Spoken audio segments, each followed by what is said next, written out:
Des humains ordinaires qui réalisent des choses extraordinaires. Bienvenue dans Héros minuscules. Je suis Jonathan Bellegroux. Je suis Camille Cerne. Depuis des années, j'accompagne des gens vers leurs rêves, qu'ils soient athlètes ou non, et j'entends les histoires de personnes incroyables, même lorsqu'elles sont anonymes. Et je suis toujours ému par les gens qui avancent dans la vie, malgré les hauts et les bas. Athlète de haut niveau en squash, ancien numéro 2 mondial et diplômé en journalisme, j'ai toujours été sensible à ce que nos rêves et nos convictions peuvent nous amener à réaliser qui que nous soyons. Ensemble, nous avions envie de mettre en lumière les héros du quotidien. Les humains qui transforment leur parcours de vie difficile en force et qui, armés de convictions solides, construites par leur parcours, en font de vraies réalisations pour eux et pour les autres. Pour nous, les histoires peuvent changer des vies et les modèles que l'on a peuvent élargir nos pensées. Alors quoi de mieux que de rencontrer de nombreux héros du quotidien et d'entendre leur histoire pour vous les partager. Parce que le monde dans lequel nous vivons a besoin d'humanité, de jolies histoires et d'inspiration. Ensemble, allons à la rencontre d'humains étonnants pour entendre, partager et s'inspirer d'un bout de leur vie. Dans ce podcast, il s'agit d'humains pour ce qu'ils sont à travers ce qu'ils font. Selon les sujets, ils seront nos hôtes à l'un ou à l'autre, et parfois ensemble. Dans des échanges décomplexés, sans filtre, simples. Embarquez avec nous dans l'aventure Héros minuscules dont vous faites déjà partie. Qu'est-ce qui fait que vous fuyez le temps ? Quel est votre plus grand malheur heureux ? Et qu'est-ce qui fait un vrai « je t'aime » ? Bienvenue dans la rencontre entre Human Nudge et Héros minuscules. Najib, Human Nudge son pseudo, depuis des années, arpente le monde et croise les humains lors d'entretiens émouvants qu'ils partagent sur les réseaux sociaux, mais aussi lors de conférences et d'ateliers. Psychopraticien, ancien militaire réserviste, puis SDF, du désert au Maasai, il est aujourd'hui un humain qui donne la parole aux autres. Alors forcément pour nous, ça fait écho. Et cet écho a donné cet échange qu'on vous laisse découvrir. Bon moment à vous. Et salut Najib. Salut Jonathan. Salut Bonjour. Camille. Salut. Bienvenue sur le podcast Héros minuscules. C'est un vrai plaisir de te recevoir. Salam alaikum, Habibi. Alaikum salam, Habibi. Ah là là, il y a quelques jours, on était ensemble à Marrakech. Et on a tourné ensemble. Et pour quelque chose que toi tu fais qui s'appelle Human Nudge. Ou comment on t'appelle ? Human Nudge ou alors Najib ? Najib. Aujourd'hui c'est Najib. Aujourd'hui c'est Najib. Et le podcast que je suis en train de tourner en ce moment, c'est le Tour du monde en 80 heures. Donc on est basé à Marrakech et il y a une sorte de vortex qui s'est créé dans un studio de podcast qui s'appelle le PodLab et on accueille tous les êtres qui souhaitent partager un moment de cœur à cœur. Ben voilà, moi j'ai eu l'occasion de partager ce moment-là et avec Camille, nous on a eu le plaisir de recevoir sur ce podcast Asma, qu'on embrasse, et qui nous a dit, ben là, vu ce que vous faites, faut rencontrer Najib, quoi. Donc voilà, c'est aujourd'hui. Et c'est vrai que nous, on s'est plongé dans ton univers. T'as un univers qui est vaste, passionnant, atypique, c'est-à-dire que de par ton parcours, t'as été SDF un an, t'as été avec les Maasai, t'as été à l'armée, je crois. Et aujourd'hui, toi, t'arpentes le monde. T'as écrit des livres aussi. T'arpentes le monde à la rencontre des humains, quoi. Alors ça, forcément, nous, ça fait un peu écho avec Héros minuscules. Et c'est pour toutes ces raisons-là qu'avec Camille, pour nous, on s'est dit, ouais, complètement. On veut rencontrer ce gars-là. Ça sera passionnant pour les auditeurs. Ça sera passionnant pour nous. Donc, voilà, super, on est content. On est très content. Très content également. Merci à vous pour votre accueil. Héros minuscule. Ouais. C'est quoi Héros minuscule. Ah bah attends. Justement. Ah, magnifique. Justement, c'était l'une de nos questions à la fin, mais bon, tu peux y répondre maintenant. Comment toi, tu définirais un héros minuscule ? Ce serait quoi ta définition ? Waouh. Un héros minuscule.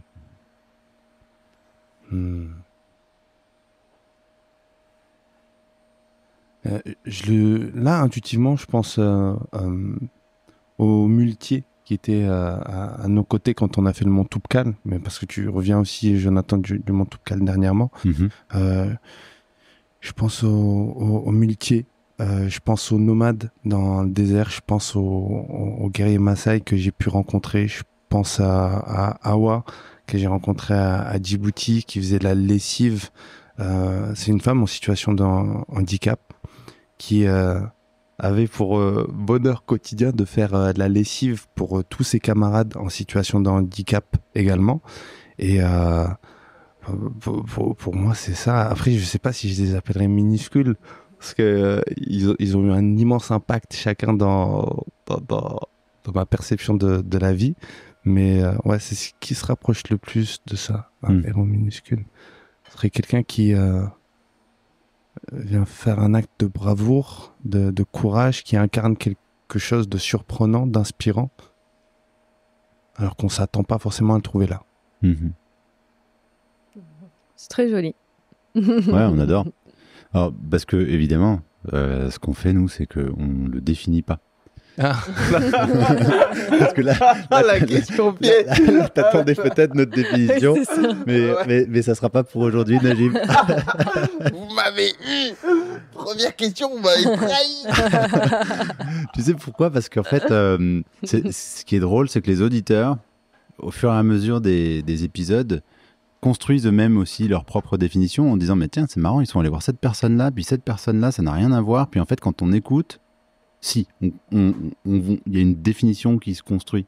Tu sais, comme s'il y avait une espèce en filigrane, quelque chose de commun.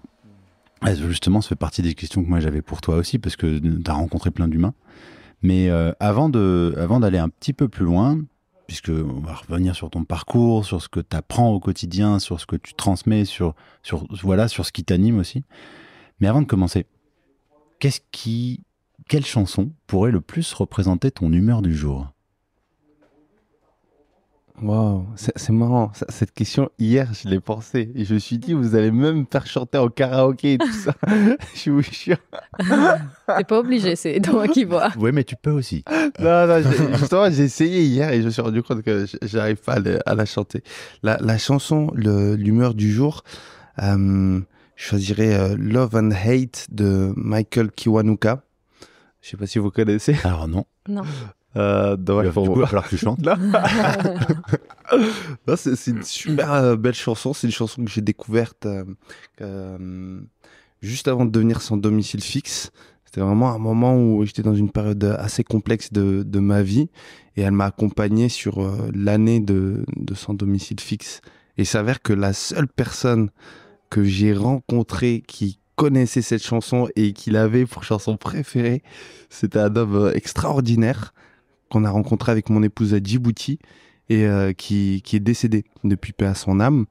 Et en fait, quand je lui dis justement ça c'est ma chanson préférée, il dit impossible. Il était en train de conduire quasiment, il allait s'arrêter. Il avait c'est pas possible, c'est la mienne. Mais non, on est deux dans le monde à la connaître. Voilà. Love and Hate. Ok. On tentera un truc, c'est de la diffuser un petit bout là dans le podcast au montage. Comment tu te définis, toi, si on te proposait de te définir, de te présenter de la façon dont tu le souhaites? Je tomberai pas dans le piège une deuxième fois. Il n'y a pas de piège. Je ne me définirai pas. Non, si je devais me définir, du coup, c'est ça? Ouais. Qui es-tu? Présenter, quoi. Ouais. Najib, 33 ans. J'aime bien faire du vélo. Nous aussi. Voilà comment je me présenterai. Ok. Et pourquoi le vélo? Le vélo, parce que c'était le sport, l'un des sports les plus accessibles quand on était enfant. Et je me suis rendu compte au fil des années que c'est peut-être la chose que j'ai fait le plus longtemps de ma vie, le vélo. À partir du moment où j'ai su faire du vélo, dès que je pouvais monter dessus, je montais dessus. Donc ça me rappelle quand je vivais chez mes parents et que je passais le bac, je prenais mon vélo pour aller respirer. Aujourd'hui, je prends mon vélo pour aller respirer. Et c'est peut-être la seule chose qui me manque le plus dès que je voyage, dès que je vais à l'étranger. Je regrette de ne pas avoir de vélo. Je trouve que c'est un sport formidable pour pratiquer les réflexes dès le matin, pour se rendre compte de la chance qu'on a de faire ce qu'on aime dans la vie. Parce que moi, le matin, quand je prends mon vélo, je vois tout le monde aller au travail. Et donc, je me rappelle la chance que j'ai de pouvoir choisir l'heure à laquelle je commence en tant que praticien en psychothérapie. J'ai l'impression de pouvoir respirer, de pouvoir méditer, de pouvoir m'évader, de travailler aussi la compétition avec des inconnus. Je vais m'entraîner au niveau de l'anneau de l'hippodrome Longchamp. Oui. Il y en a un à Vincennes aussi, Oui. Vincennes, c'est de l'autre côté, mais Longchamp, ouais. Donc, t'arrives comme ça et tu entres en compétition dès le matin avec des gens que tu connais pas. Donc, je trouve ça super stimulant.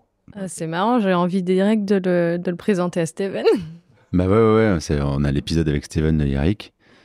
Pour les auditeurs, s'ils n'ont pas écouté, c'est un type qui traverse le monde à vélo et notamment le Maroc. Faudrait qu'on vous présente. Il est où en ce moment? En ce moment, Steven, il est en France et après il part au Maroc il organise une course, le Gravelman. Steven, si t'écoutes cet épisode, on t'embrasse fort et on t'envoie Najib. Voilà, c'est rapido. Gros bisous, Steven. Voilà. Steven. Ouais. Et puis moi, je viendrai avec Najib rouler avec toi. C'est un gars qui, récemment a annoncé qu'il allait faire Paris, le Népal, Katmandou, à vélo. Enfin, tu vois, il se fait des grandes distances comme ça. Ouais. Pour traverser le monde et en même temps montrer l'évolution, enfin un type extra. Voilà. On mettra le lien de l'épisode.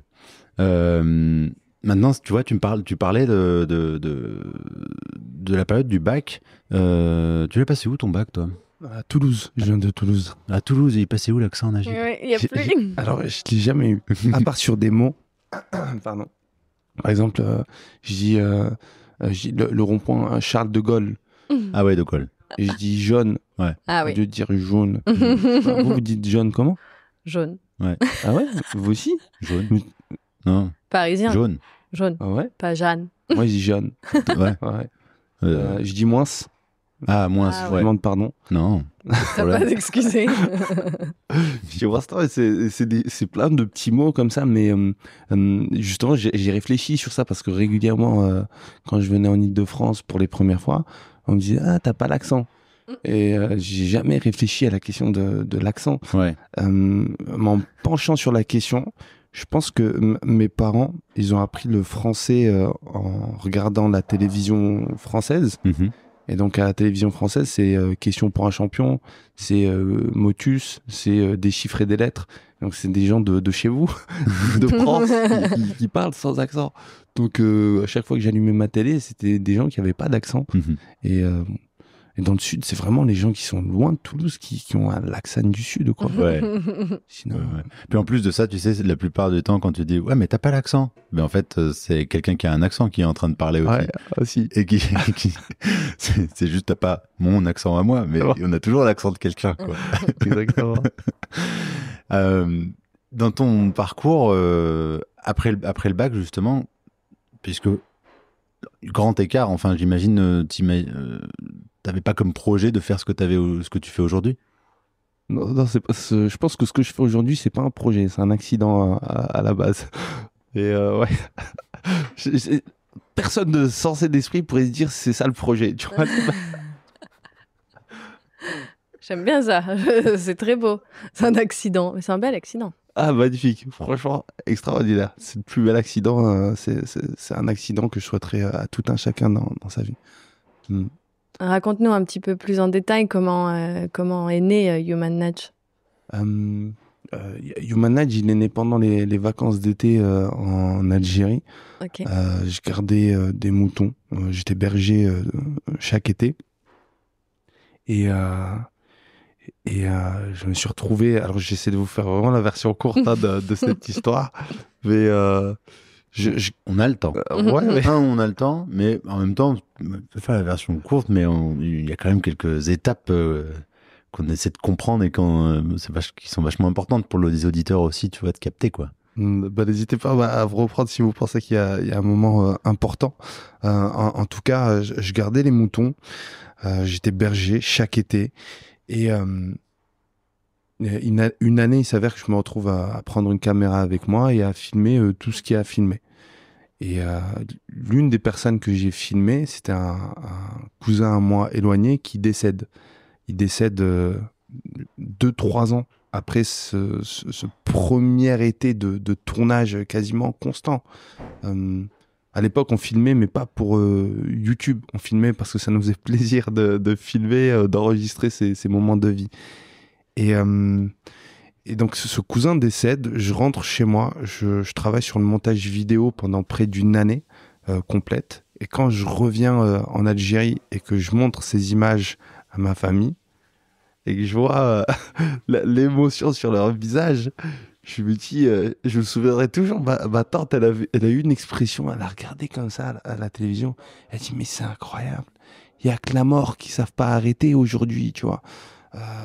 Elle avait l'impression de voir son petit neveu revivre devant elle. Et quand j'ai vu cette émotion, je me suis dit, mais c'est incroyable. En fait, aujourd'hui, tu peux filmer quelqu'un et ce moment de vie que tu vas rediffuser par la suite, tu ignores totalement l'impact qu'il peut avoir sur les gens. Donc, tu sais quoi? Continue de filmer. Et c'est ce que j'ai fait. La première fois où j'ai eu le sentiment vraiment de me consacrer pleinement à ça, c'était à Toulouse. Un jour, je décide de prendre un Vélib et je mets ma caméra sur le panier et je pars à la rencontre des sans domicile fixe de Toulouse. Et j'ai des conversations filmées avec eux. Et c'était un moment tellement intense que depuis, j'ai plus jamais fait de maraude parce que je faisais aussi des maraudes dans les rues de Toulouse. Après, je me suis dit non, je peux plus aller voir une personne sans domicile fixe en groupe. C'est passer à côté d'un témoignage de vie qui ne peut être livré que dans la conversation privée. Et ce moment-là, je me suis dit, waouh, en fait, j'ai juste mon Vélib, j'ai juste ma caméra et je suis heureux avec ça.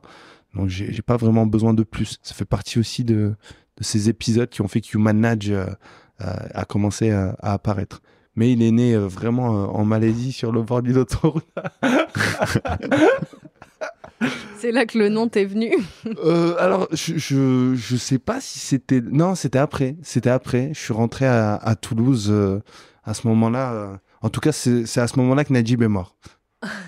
On va le formuler comme ça. C'est à ce moment-là que Najib est mort. Ouais. Ok. Et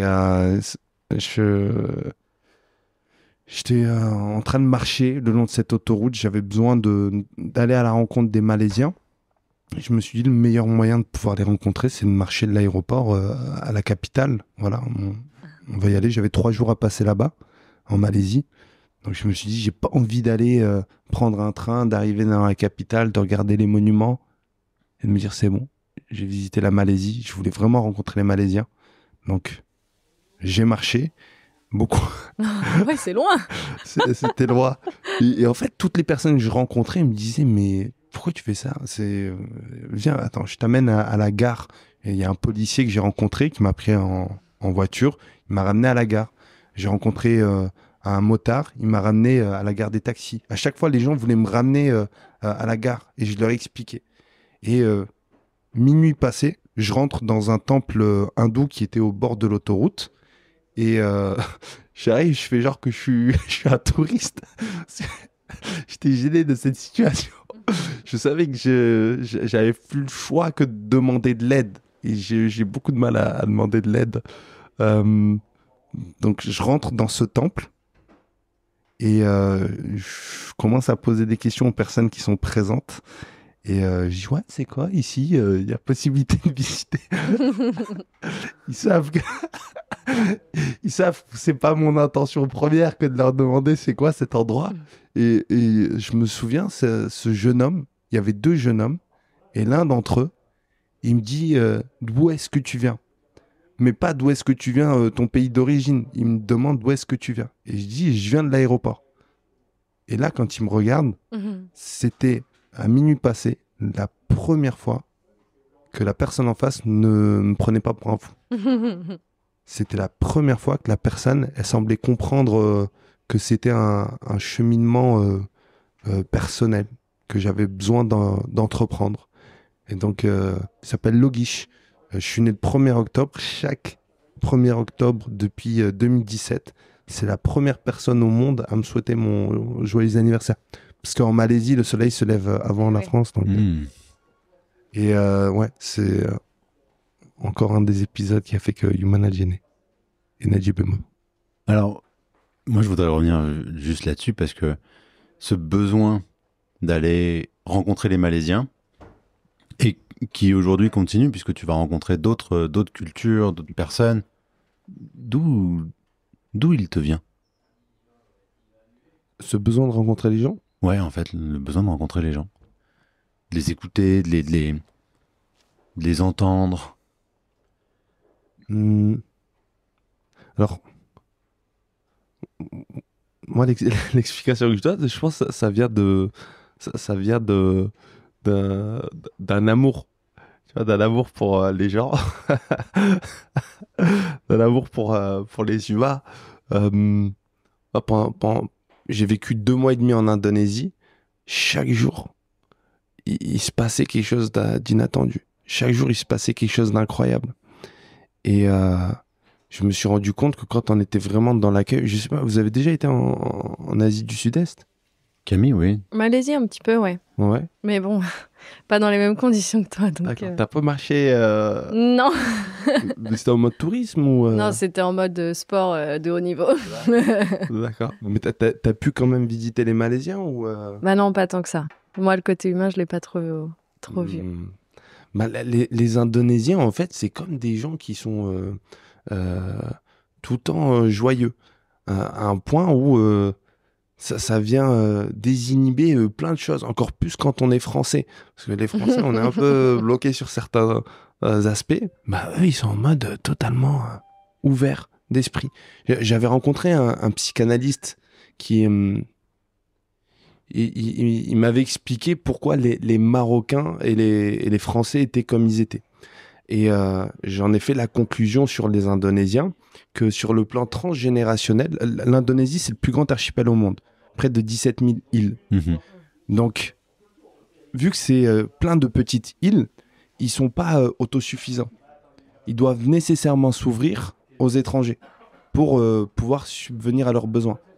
Donc, sur le plan transgénérationnel, l'Indonésien, il est câblé pour se dire que l'étranger, c'est une richesse. L'étranger, il va venir avec quelque chose de nouveau. Il va venir avec des épices, il va venir avec des métaux précieux, il va venir avec de la nourriture. Donc aujourd'hui, vous allez à Jakarta, bah, tout le monde, beaucoup de gens voudront prendre des photos avec vous, juste parce que vous êtes vous. Tu vois, mais sans que vous soyez une personnalité quelconque, c'est juste parce que vous êtes étranger. Et donc, quand tu vis pendant 2 mois et demi avec des gens qui viennent désinhiber tous ces potentiels blocages, ben tu sais, ça fait comme une sorte de nettoyage. Il reste plus que l'essentiel. Et moi, je me suis rendu compte qu'il y avait plein de choses qui étaient ultra superflues et que si j'avais juste une caméra, des chaussures et un sac à dos, j'étais la personne la plus heureuse du monde. Donc pourquoi est-ce que je vais aller chercher autre chose que ça? C'est ça qui a fait que je continue aujourd'hui encore d'aller à la rencontre des gens, parce qu'il me faut pas plus pour être... C'était en quelle année? C'était il y a presque 8 ans maintenant, en 2017. Ok. En 2025, ça va faire 8 ans. Ouais. Ok, sacrée aventure déjà. Avant ça, parce que ton parcours... Donc tu parlais de cette année ETF, mais ton parcours il est aussi pas anodin, t'es passé par l'armée aussi. Alors j'ai été pendant près de 10 ans militaire de réserve. Ah ouais, militaire de réserve. Je sais pas si vous connaissez le concept de l'armée de réserve. En France, théoriquement, tout le monde peut être militaire de réserve. Et t'es appelé juste sur un week-end par mois pour pouvoir t'entraîner. Des fois, c'est des formations. Donc moi, j'avais fait l'école des sous-officiers. J'étais resté 1 mois à Saint-Maxent. Des fois, tu as des missions à l'époque Vigipirate qui durent 1 mois. Par la suite, c'est devenu Sentinelle. On a été sollicité pour du Sentinelle. Donc, les militaires de réserve, théoriquement, ils sont pas appelés pour les OPEX. Ils sont appelés juste pour les missions de protection du territoire national. Et donc, moi, Mais là, c'est le grand écart parce que c'est pas le moment. Quand je vois les opérations Sentinelle, les types sont incroyables, mais par contre, c'est pas l'endroit où on parle le plus et où on rencontre le plus. Et pourtant. Ah ouais? Et pourtant. L'armée de réserve, c'est incroyable en ce sens, parce que justement, tu te retrouves avec plein de civils que tu rencontrerais jamais dans la vraie vie. Tu te retrouves à côtoyer des officiers de police, tu te retrouves à côtoyer des gens qui sont dans des milieux totalement différents que toi. Sauf que là, vous êtes tous sous le même uniforme. Et donc, justement, c'est le meilleur endroit pour pouvoir rencontrer des gens qui ne nous ressemblent pas dans ce qu'ils font, mais qui nous ressemblent dans leur engagement et dans ce qu'ils sont. Tu fais une transition super sur la prochaine question parce que c'était forcément, donc depuis 8 ans, bientôt 8 ans, tu rencontres plein de personnes avec ta caméra, tu partages ça sur les réseaux sociaux, via un format de conférence aussi, particulier. Le point commun entre toutes les personnes que tu as pu rencontrer ou toutes les expériences que tu as pu faire de ces rencontres-là, c'est quoi? Parce que tu nous parles du point commun dans l'expérience Sentinelle, mais... Quelque chose qui serait commun à toutes ces personnes rencontrées depuis 8 ans. Mis à part toi. Waouh. Ah bah ouais. Waouh. Le point commun entre point commun de sagesse, point commun de sensibilité, de réaction, autre que toi, parce que forcément le point commun c'est toi, entre toutes ces personnes. Le mot qui me vient en tête là, c'est la sensibilité, voire l'hypersensibilité. C'est ça qui me vient en tête. La sensibilité. Quand on prend tout un chacun individuellement, il y a personne qui est mauvais. Il y a personne qui est méchant. Quand on prend le temps d'échanger avec tout un chacun, bah, tu te rends compte que le cœur, ouais, voilà, c'est ça. C'est le point commun entre tous ces gens. Ils ont tous un cœur. Ça donne de nouveau foi en l'humanité. Je pense que c'est ça qui se passe aussi à travers après chaque rencontre, à travers chaque... Moi, j'aime énormément ce format de One Human Show. Pour moi, c'est vraiment l'éclate parce que c'est un spectacle entre la thérapie collective et l'improvisation, entre guillemets, théâtrale. Les gens qui viennent, je sais pas qui vient, et quand ils s'assoient, on dirait qu'on se connaissait depuis toujours. Ah ouais. Et on peut échanger avec tout le monde. C'est fou. Ah ouais. Alors que dès qu'on sort, on peut avoir l'impression qu'il y a une sorte de fermeture, alors que non. Génial. Alors puisque tu viens d'en parler, pour que ce soit plus clair pour les auditeurs, tu as un format d'événement dont tu viens de parler, le One Human Show. C'est ça.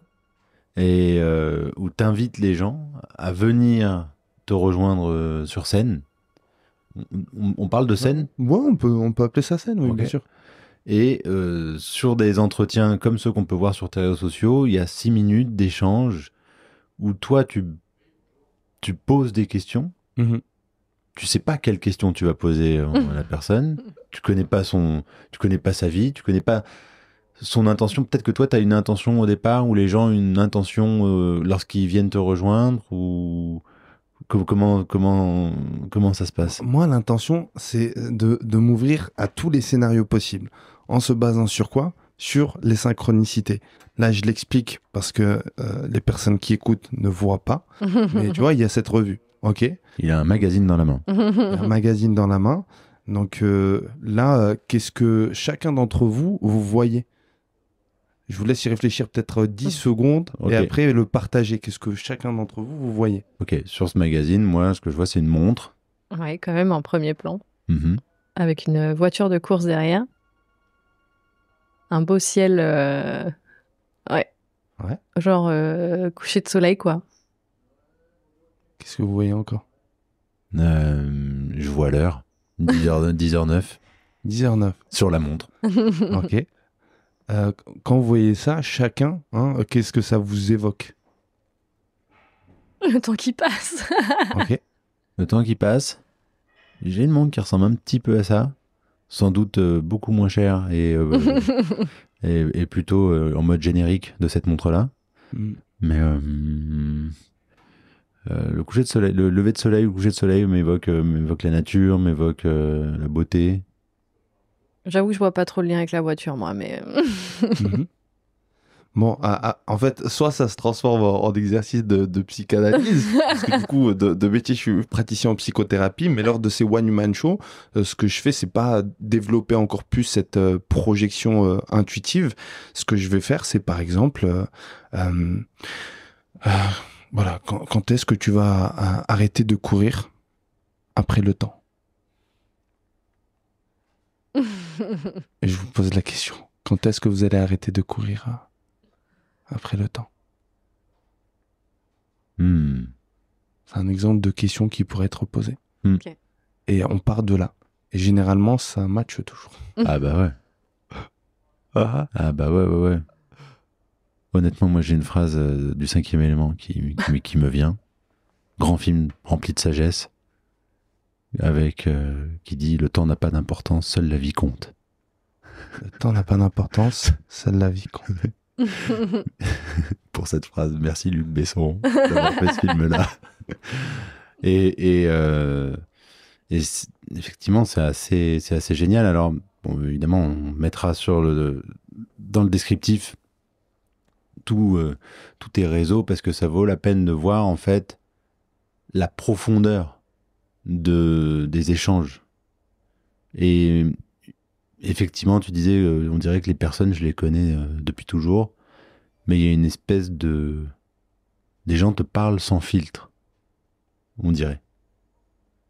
Et d'après toi, d'ailleurs, c'est quoi? C'est le setup? C'est toi qui dégages ça?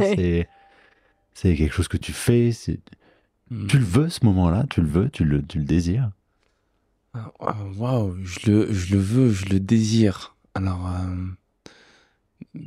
intuitivement, je me dis justement, non, c'est une absence, c'est se détacher de sa propre volonté, parce qu'on ne choisit pas qui passe. Donc c'est tout le mouvement inverse, c'est-à-dire se détacher de sa volonté et se détacher de ses potentiels désirs pour vraiment être dans l'accueil le plus large possible de ce qui va se passer. Et dans ces rencontres, comme dans les rencontres de la vie de tous les jours, je pense que si justement on n'attend rien, c'est là où tous les scénarios s'ouvrent à nous.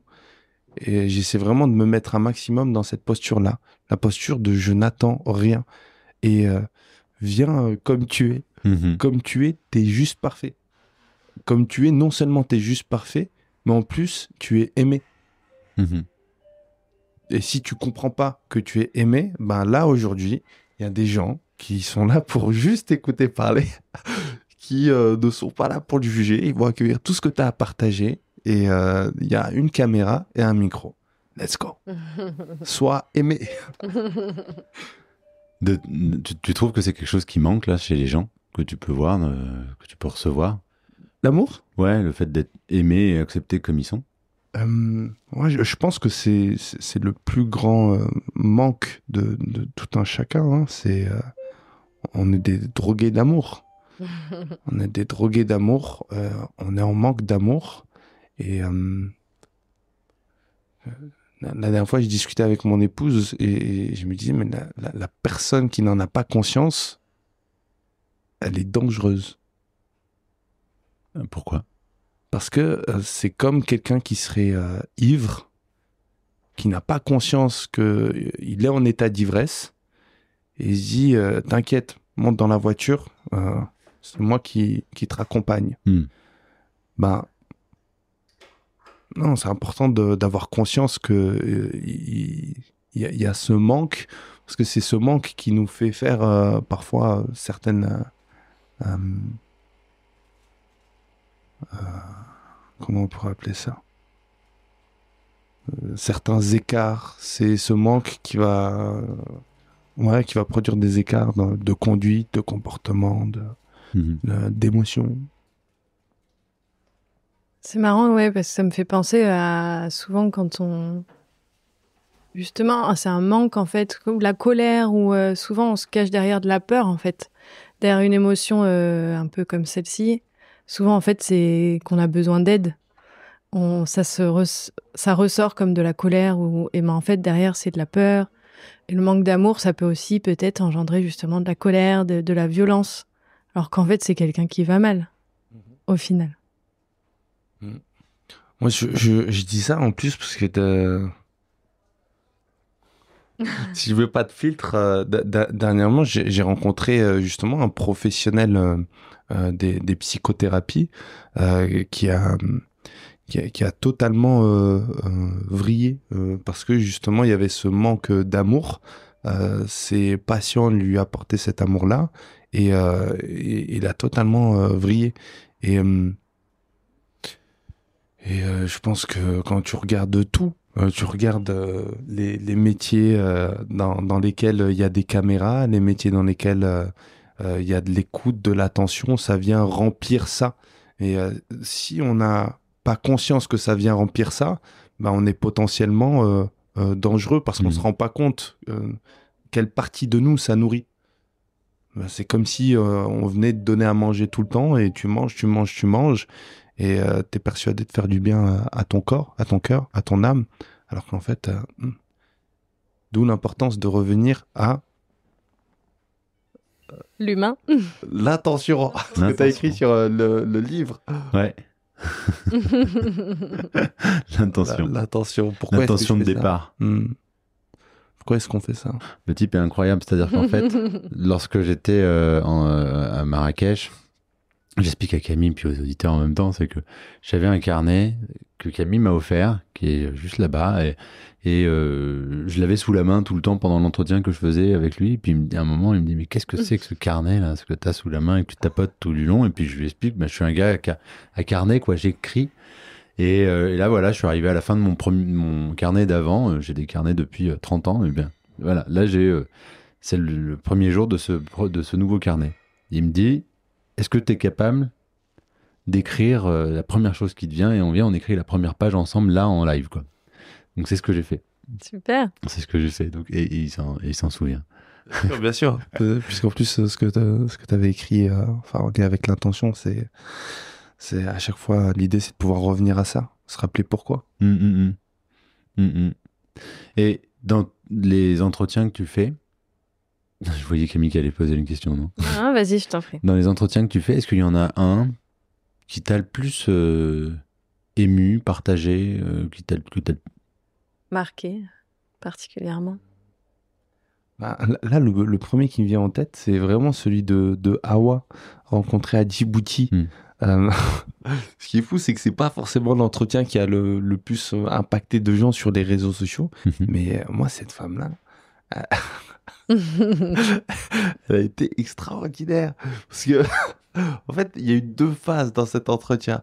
Au début, elle voit une caméra et se dit voilà, je vais lui donner un interview comme dans n'importe quelle télévision. Elle était debout avec sa canne. En fait, elle est... je sais pas ce qui est arrivé à sa jambe et à son bras. Je pense qu'elle est née comme ça, donc elle peut pas les utiliser. Et elle est debout sur sa béquille.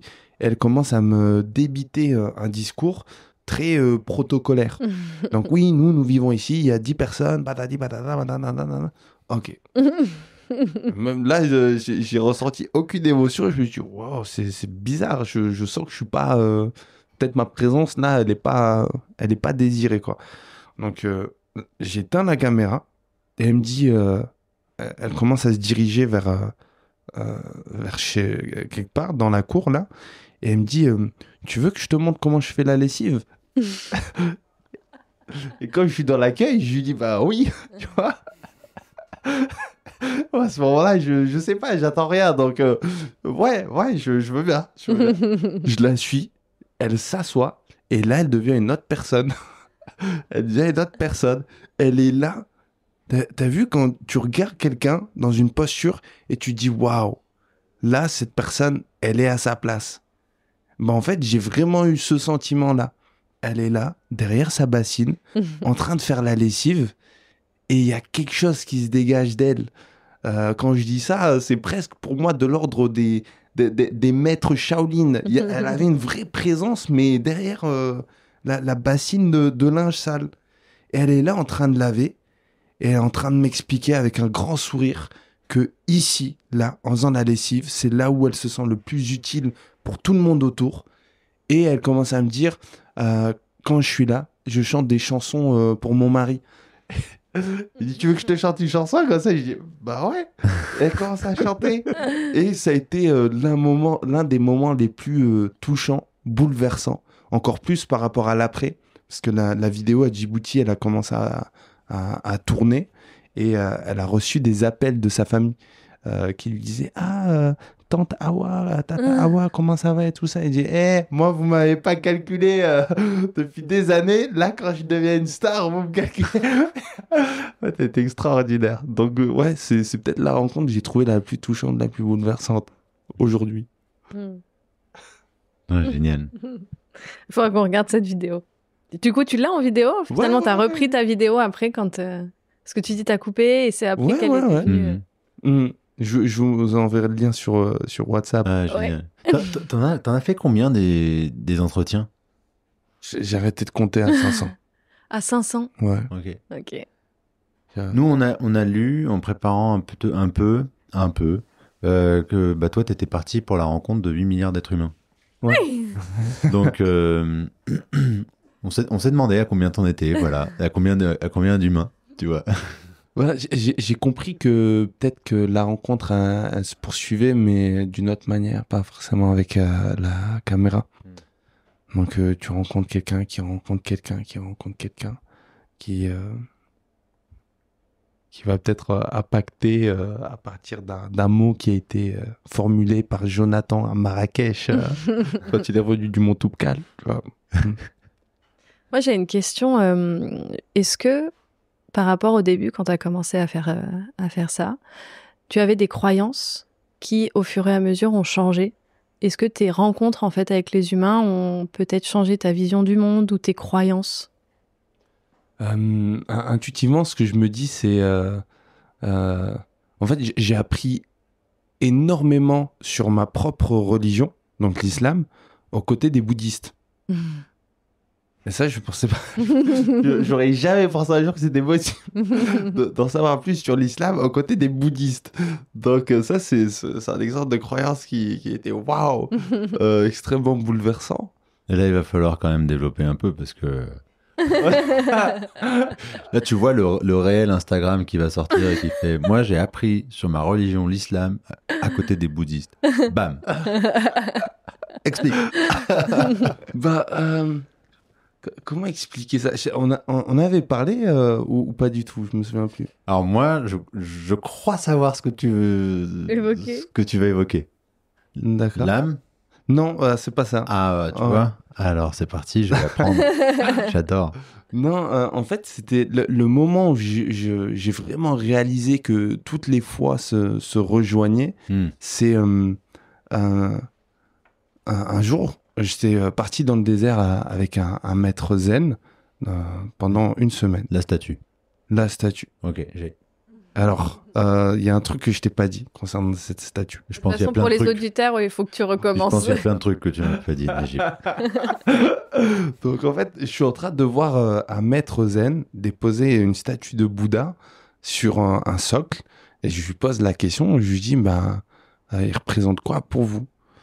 Pourquoi vous prosternez devant cette statue de Bouddha? Mais vraiment, je lui pose la question par curiosité.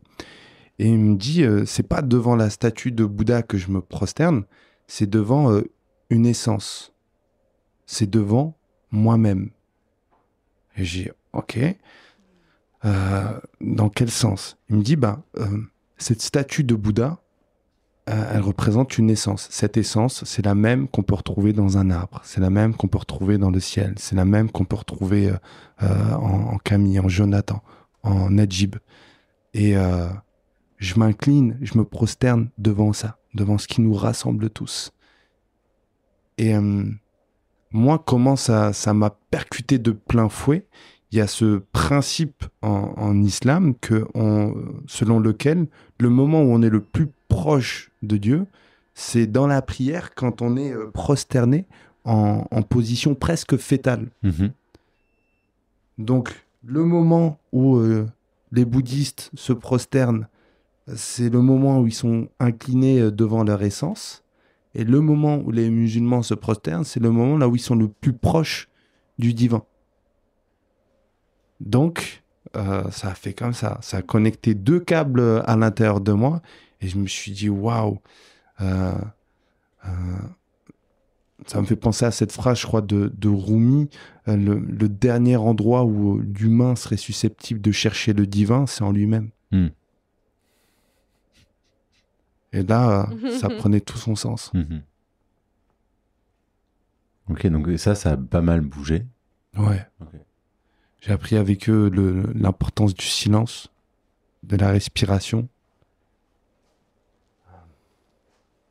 de la présence.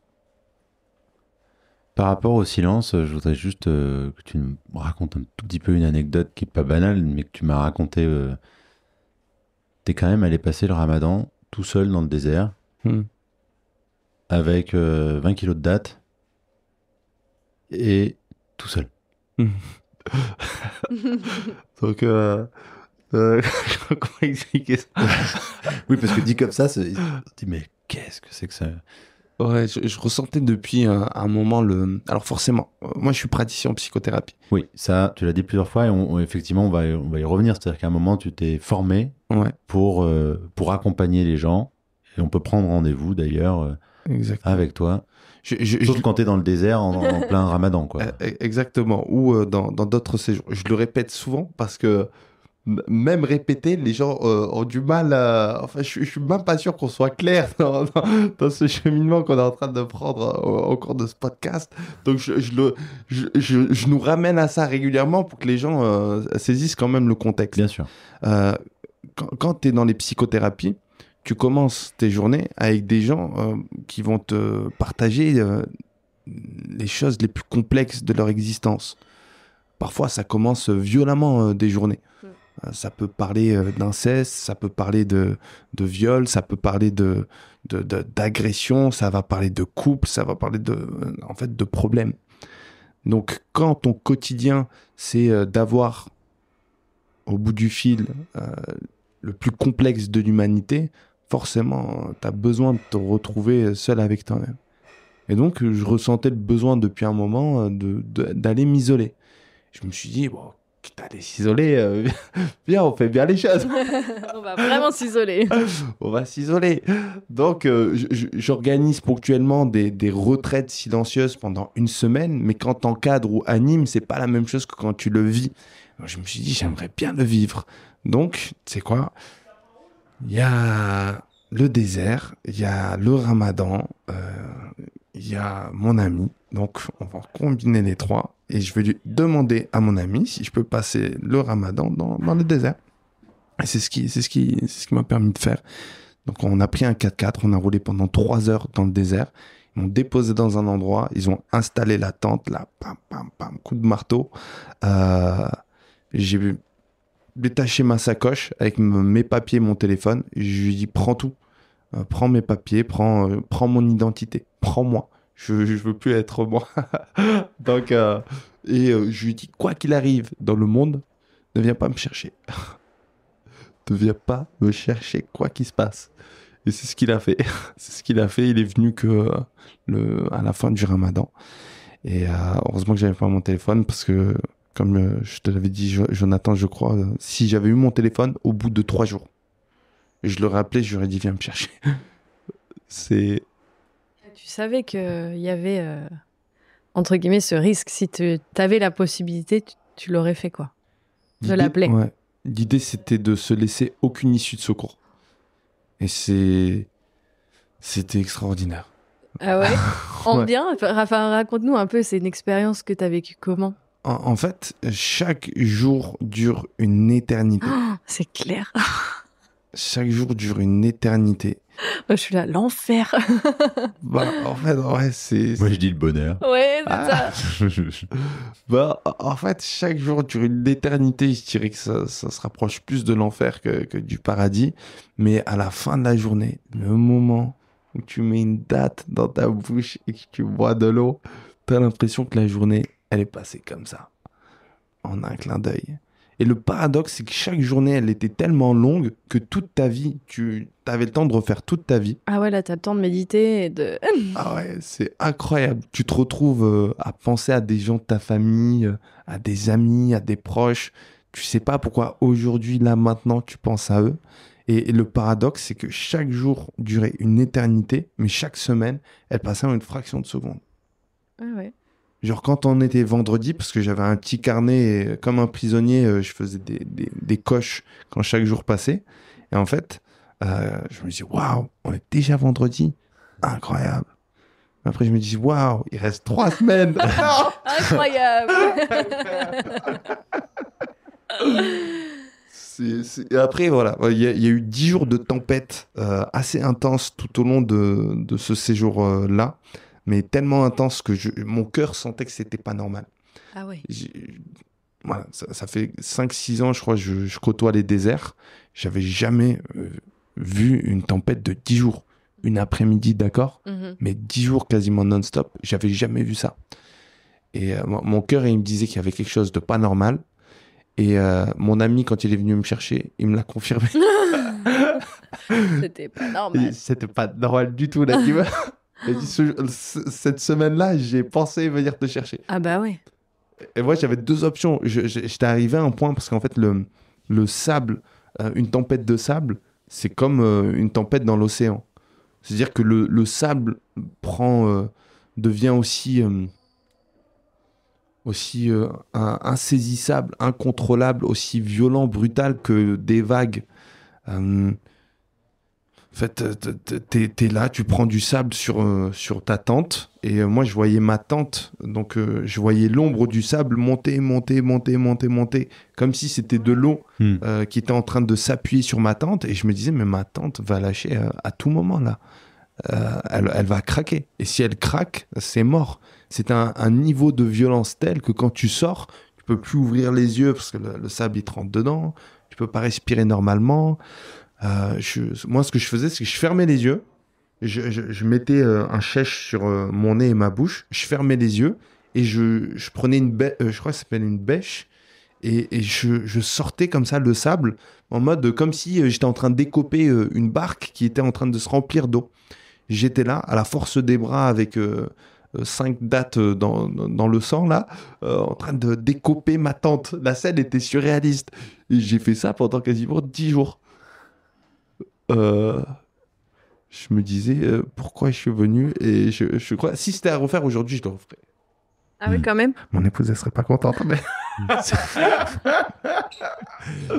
je le referais, mais 40 jours, pas 30. Ah, il faut monter de niveau. Mais attends, raconte-nous comment tu ressors du coup de cette expérience. Alors... Bon... Mentalement, même physiquement en fait.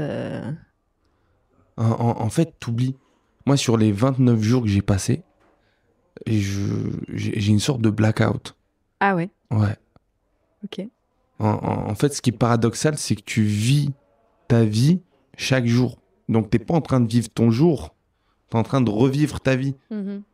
Et tu la revis à un point où, tu sais, moi, je me souviens être entré dans le salon dans la cuisine de ma tante, l'avoir vu préparer à manger, et j'ai été en Algérie, j'ai été en Thaïlande, j'étais partout sauf dans le désert. Et je sais pas si vous avez déjà entendu ça, mais c'est... Il y a une étude qui a été menée sur 2 personnes qui ont été prises en otage. Et c'était des conditions vraiment difficiles. Il y en a un qui est ressorti avec un choc post-traumatique, et l'autre, il est ressorti avec rien du tout. Et pourtant, les 2 avaient vécu une situation dans laquelle on les avait attachés à des radiateurs, on les avait violentés. Et en fait, celui qui n'avait pas eu... Alors, celui qui avait eu un choc post-traumatique, lui, à chaque fois, il se disait... Allez, Encore 2 semaines et c'est bon, c'est terminé. Allez, à Noël, je vais être libéré. Allez, pour mon anniversaire, ça va être fini. Sauf que ça finissait jamais. Lui, il s'en est ressorti avec un traumatisme extraordinaire. Celui qui n'a rien eu, qui n'a pas eu de choc post-traumatique, en fait, il s'imaginait chaque jour travailler dans une ferme. Et il imaginait chaque détail. En mode, ben voilà, aujourd'hui, je me réveille. Ah tiens, la vache, elle est tombée malade. Ah ben on va aller la soigner. Il s'inventait vraiment quelque chose. Et du coup, il est ressorti sans rien. Ben moi, j'ai conscience, avec le recul, je sais que c'est pas normal que j'ai oublié trop de choses. Et je sais que j'étais pas vraiment là. J'étais partout sauf là. Il y a des moments qui m'ont ramené là, notamment la rencontre avec des antilopes, la rencontre... pas des antilopes, c'était des gazelles, je crois, mais elles avaient des cornes. Donc, avec une chamelle aussi. Il y a des moments comme ça, tu vois. Mais le reste, c'est trop vague. C'est trop vague. Mais t'en ressors en te disant que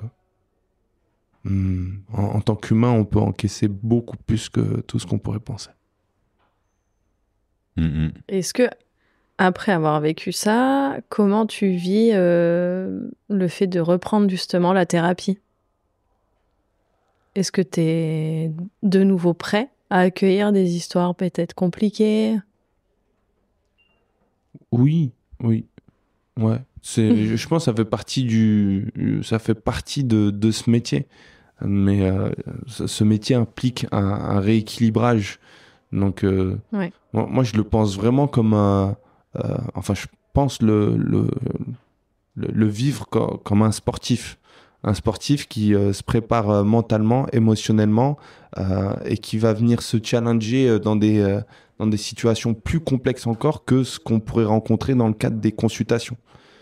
Quand je dis ça, c'est pas forcément moi vivre personnellement ces situations, mais c'est multiplier les expériences de vie, personnellement ou en rencontrant les gens, pour élargir son panel de solutions applicables. Donc, ouais. Je pense notamment à une femme un jour rencontrée au Sénégal. Donc, c'était en Casamance, vraiment à la frontière gambienne. Et on était sur une action solidaire. Donc, moi, j'utilise le solidaire et l'humanitaire pour aller aussi étudier l'humain, la psychologie. Et donc, on se retrouve à faire une distribution de sacs de riz. Et à un moment, on arrive chez une famille, et là, c'est une maman qui sort de la maison pour prendre le sac de riz.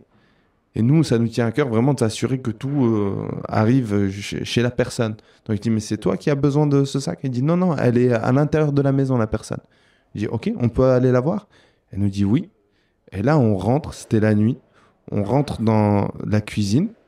En fait, t'as 2 pièces dans cette maison, la cuisine et une sorte de salon. Et t'avais une femme qui était allongée comme ça. Sa tête, elle donnait sur les portes. En fait, elle voyait la rue, mais elle était allongée. Et donc, on s'assoit à côté d'elle. Je dis, madame, vous allez bien ? Donc, il y a notre amie qui traduit. Et là, elle nous explique qu'elle est dans cet état depuis que son mari est décédé. On lui demande, elle est décédée quand ? Elle nous dit, il est décédé il y a 2 ans. Donc ça fait 2 ans qu'elle est... Ça fait 2 ans que cette dame est allongée dans la même position.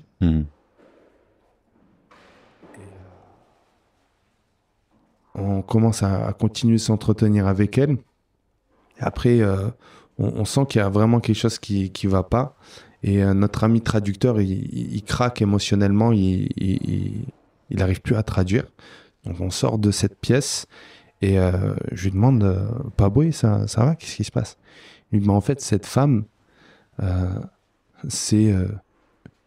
a un lien avec mon grand-père. Et mon grand-père, avant de mourir, il nous avait dit, prenez soin d'elle. Et je suis en train de me rendre compte que tous les jours, je passe dans cette rue et que jamais j'étais rentré chez elle. Depuis 2 ans. Et donc, là, tu vois, tu dis, toi, combien de fois... c'est quand la dernière fois que tu as pris les nouvelles de certains proches ? tes voisins, est-ce que tu sais s'ils sont vivants? Est-ce que tu sais ce qu'ils traversent? La dernière fois que tu as eu une rupture amoureuse, à quel point est-ce qu'elle pouvait être difficile? Et ça remet en question plein de choses. Et du coup, là, tu nous évoques comment cette personne-là, tu vois, a craqué. Je t'écoute parler, puis je me dis, ok, donc là, Najib, il voyage, il fait les spectacles, il fait les conférences spectacles, enfin le One Human Show, il fait les réseaux sociaux, la psychothérapie.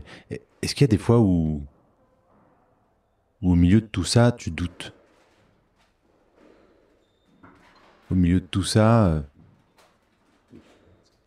ta motivation est brinque-ballée un peu, mis en défaut.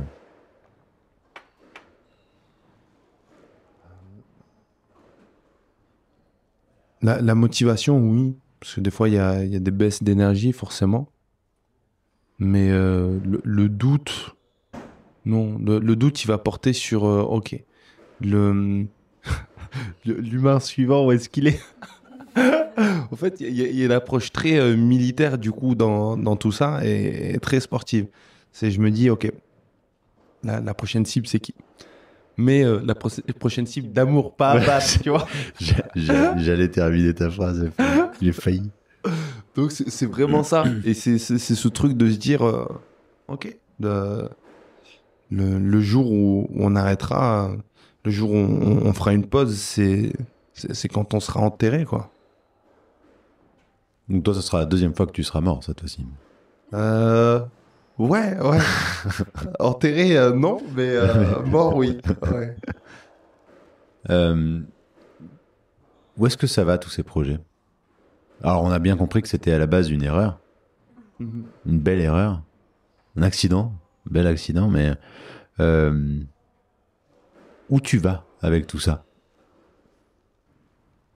Et avec ta compagne aussi, parce que je crois que vous faites des choses également ensemble. Ta compagne, tu l'as mentionné plusieurs fois, mais tu l'as pas nommée. Comment Comment elle s'appelle? Amélia. Amélia. Bon, on l'embrasse. Salut Amélia. Bisous Amélia.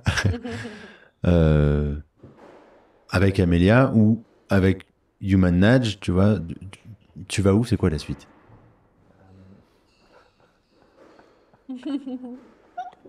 Il est mort de rire.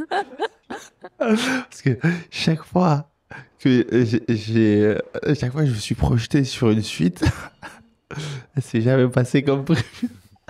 Là, on s'est rencontrés à Marrakech, au Maroc. Il y a 3 mois, j'ai dit à mon épouse, justement, j'ai dit à Amélia, écoute, à la rentrée, on bouge plus. On reste en France. Et là, on se retrouve à voyager de nouveau. Il y a une dimension profondément spirituelle dans tout ça. Quand je dis une dimension spirituelle, ça vous parle, la pyramide de Diels? Ah oui, moi ça me parle, ouais. Vas-y, explique. Ça te parle aussi, du coup? Non. Camille, elle la connaît, mais elle sait pas qu'elle la connaît. Ah, d'accord. Donc, c'est l'histoire de... Tu me reprends si je fais une erreur. Mais c'est cette histoire selon laquelle tu as 6 niveaux logiques. Moi, en psychothérapie, je l'utilise quand il y a des personnes qui sont face à des situations de vie complexes. On va venir poser, en utilisant en quelque sorte cette grille de lecture, pour voir sur quel niveau est-ce qu'il serait possible d'agir.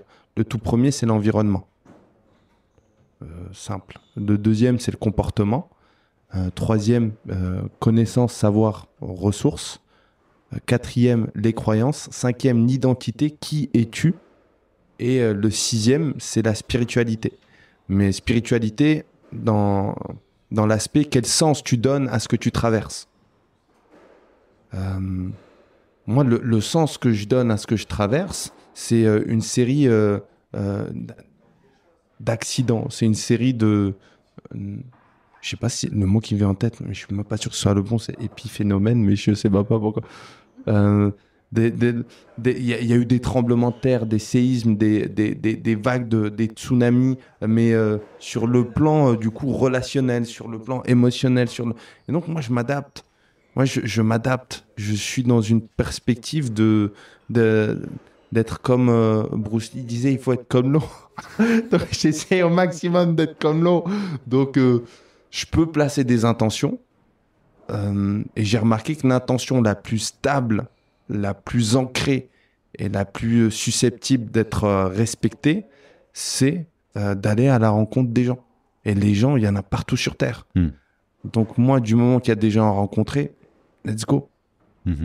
Donc la question, c'était la suite. Ouais. Mais Est-ce que tu as des projets, d'autres projets? Continuer d'organiser des séjours qui mélangent thérapie, parfois solidaire aussi, thérapie solidaire, continuer d'aller à la rencontre des gens, là où il y en a, et continuer de s'éloigner d'eux aussi parfois. Voilà, Vous avez beaucoup de points communs avec Jonathan. Ouais. Ah oui. Ouais.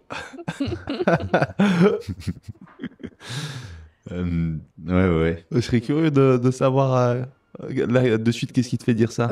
Ta dernière phrase, en fait. Continuer à aller à la rencontre des humains, parfois s'en éloigner un peu.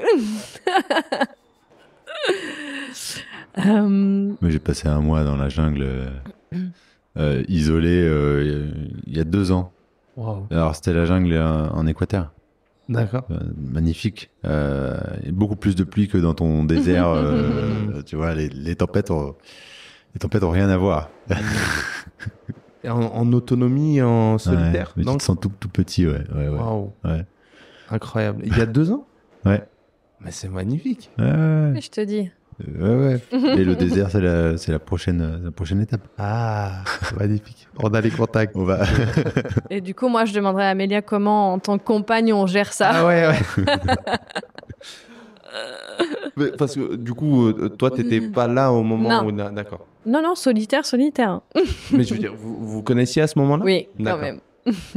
T'as géré comment, toi, son absence? Ouais, il y avait de la peur, il y avait de l'appréhension. C'était la première fois que je vivais cette coupure de communication totale. Donc, c'est un apprentissage pour les proches aussi, je pense.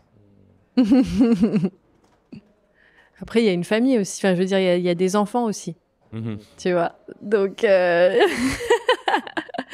c'est aussi expliquer aux enfants, papa, voilà ce qu'il fait. Il essaie de pas se faire bouffer par les anacondas. Parce qu'il y en avait, du coup? Ouais. Waouh. Ouais. Oh là là. Mais toi, t'es parti... T'étais familier à cet environnement? Tu le connaissais ou pas du tout? Mais par contre, je me suis senti très très bien. D'accord. Ouais. Mais je t'emmènerai. Avec grand plaisir. Il y a plein d'humains là-bas. Tu vois, Malgré tout. Il y a les Chouars, qui sont des tribus des anciens Jivaros, les réducteurs de tête, la dernière tribu pacifiée d'Amérique du Sud. Il faut aller les voir, ceux-là, parce que ceux-là, ils sont à une autre époque. Waouh. Incroyable. On va les rencontrer. Si tu avais un message à faire passer aux auditeurs, il y en a plein que tu as donné. Plein. Mais s'il y en avait un, tu vois, un message que tu aimerais que tu retiennes, qu'on retienne, ou en tout cas, où tu dis ça, je l'ai dit, maintenant je suis peinard. Ça serait quoi? Alors, je suis obligé d'écouter mon intuition. Je suis, oui. Hakuna Matata. Hakuna Matata. Génial. Ok. Cet épisode est fou parce qu'on est passé de Rumi à Luc Besson, à Bruce Lee, au Roi Lion. Et voilà. Autre question que Camille a notée. Oui. Je vais te laisser la poser. Elle est un peu particulière, celle-là. Si tu devais organiser une table ronde avec 5 personnes, mortes ou vivantes, qui, selon toi, incarnent le mieux l'art de la rencontre humaine, qui inviterais-tu et pourquoi? Waouh. Ouais, on s'est fait plaisir sur celle-là. Waouh. Alors, franchement, là aussi, moi, j'écoute mon intuition. Oui. Là, les 2 premières personnes qui me sont venues en tête, Le premier, bon, forcément, moi, c'est le prophète issu de la religion à laquelle j'appartiens, donc le prophète Mohammed, que la paix soit sur lui. Le deuxième, c'est Gengis Khan. Alors, deux registres totalement différents, en termes de rencontres également. Gengis Khan. Je pense que le troisième qui suivrait dans la foulée, c'est Jésus. Que la paix soit sur lui aussi. Jésus, Bouddha. Et ma grand-mère. Parce que je serais curieux de savoir comment elle réagirait en présence de ces 4 personnes, tu vois. Donc je serais intrigué d'avoir son regard. Voilà. Super. Moi, j'aimerais être une petite souris pour assister aussi à cette table ronde. Ouais. J'ai une autre question qu'on n'avait pas notée, mais qui me vient là, parce que j'aurais bien aimé avoir ta définition de la différence entre la spiritualité et la religion. Tu vois, parce qu'en fait, on parle de spiritualité. Je pense être assez spirituel moi-même. Enfin, tu vois, j'ai une spiritualité.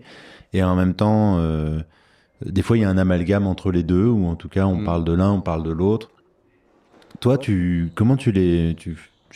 que tu fais une distinction déjà entre ces deux mots-là et laquelle? Alors, la religion et la spiritualité, c'est deux choses totalement différentes. Mais vraiment, un point. Combien de religieux ont tué la spiritualité? Pour moi, la religion, et je l'associe au mouvement qu'ont connu toutes les religions, mais je l'associe particulièrement à la mienne. En fait, la religion, c'est un corps. C'est un corps de règles. C'est quelque chose de tangible, quelque chose de palpable, matériel, physique. La religion, c'est un corps de règles, de droits, devoirs, codes. C'est très codifié. Mais la spiritualité, ça va être le cœur, l'âme et l'esprit qu'il faut pouvoir mettre dans ce corps. Donc une religion sans cœur, c'est un corps sans vie. Un corps sans vie, c'est un cadavre. Donc on peut demander à personne d'apprécier un cadavre ou d'embrasser un cadavre. Les êtres spirituels parlent tous le même langage. Parmi mes meilleurs amis, j'ai des êtres qui sont profondément spirituels et on parle le même langage. La spirituelle. Parce qu'en plus, tu sais, toutes les religions s'accordent sur le fait que Dieu est tout-puissant. Si Dieu est tout-puissant et qu'il avait voulu que nous soyons différents, il aurait dit soit et nous aurions tous été de la même foi, de la même religion. Donc il y a une sagesse à travers cette coexistence des différences. Et en tant qu'être spirituel, c'est à nous de transcender cette illusion de la séparation entre nous, de la séparation de cette division, pour se concentrer sur ce qui nous unit. Et la spiritualité, peu importe la forme, théoriquement, c'est vers ça qu'elle tend, vers l'union. Merci beaucoup. Ouais. Une vision très très proche de ce que tu viens de décrire. Merci. On arrive à la fin. Est-ce que, au vu du moment qu'on a passé ensemble, qui t'aimerait entendre au micro de Héros Minuscule? Moi, c'est... Hors Bouddha, s'il te plaît, Jésus, et ta grand-mère, si elle a envie, pas de problème, mais alors, si elle n'a plus envie, par contre, ça va être un peu compliqué. Elle est décédée, paix à son âme, mais vous avez des contacts avec Jésus Pas récemment, un peu busy en ce moment, là, il est sur un lancement de start-up au Vatican. Magnifique. Ça m'intéresserait d'investir dedans alors. Non, moi, la personne à qui je pense, c'est Vinod de Om Yoga. C'est C'est génial. Tu le connais? Vous le connaissez? Non seulement je le connais pas, Ouais. Donc là, tu te demandes pourquoi c'est génial, mais c'est parce qu'en fait, juste avant cette entrevue, là, j'étais en train de regarder encore une de ces vidéos. Vas-y, je t'en prie. Pardon, je t'ai coupé. Mais du coup, je pense à Vinod de Home Yoga qui a passé près d'une année dans un ashram en Inde et qui enseigne aujourd'hui le yoga. Plus que le yoga. C'est un être extraordinaire. Donc, je pense à lui. Ouais. Super. Okay. Ah bah, génial. Eh bah, écoute, avec grand plaisir. On le contactera de ta part. Ouais. Comment on te... Oui, comment on te suit? Instagram, les réseaux sociaux? Ouais, Instagram. Les oiseaux à travers le désert. Suivez le vent. Suivez le vent. Instagram, TikTok, YouTube, Facebook, LinkedIn, Human Nudge. Human comme humain en anglais. Nudge comme le début de mon prénom. Najib. N-A-D-J. Voilà. Okay. Merci. De toute façon, on mettra tout ouais, dans... tous les liens. Ouais. Merci beaucoup, Najib, pour ce temps partagé avec nous. Ouais. Merci à vous deux. Merci beaucoup. Shukran, ma salama. Salama, shukran. À bientôt. À bientôt. À bientôt. Merci d'avoir écouté cet épisode de Héros minuscules. Si vous êtes encore là, c'est que l'épisode vous a plu. Alors pour nous aider à continuer, on compte sur vous pour 2-3 actions minuscules. La première, vous abonner et mettre 5 étoiles. La deuxième, vous demandez quelles sont les 2 premières personnes à qui vous auriez envie de partager cet épisode et envoyez-leur un petit message. La troisième, pensez également à liker nos réseaux sociaux pour aller plus loin dans l'univers des héros minuscules. Et à très bientôt. Et on vous embrasse.